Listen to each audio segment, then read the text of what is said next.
নমস্কার, শুভ সন্ধ্যা। র্যাপিড টাইমসে আপনাদের সকলকে স্বাগত। সারাদিনের সমস্ত খবর নিয়ে আমি দিয়া।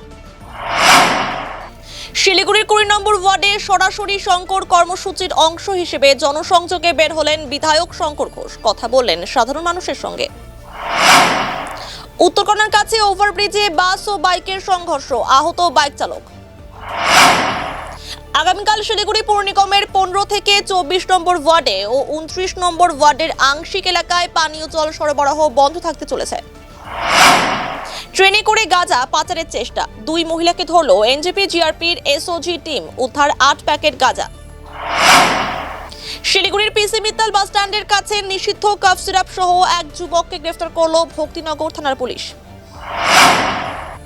শহরের জল সরবরাহ ব্যবস্থা আরও মজবুত করতে শিলিগুড়ি পৌর নিগমের তরফে উদ্বোধন করা হলো ৫,০০০ লিটারের ১০টি জলের ট্যাঙ্ক। উপস্থিত ছিলেন শিলিগুড়ির মেয়র গৌতম দেব সহ অন্যান্যরা।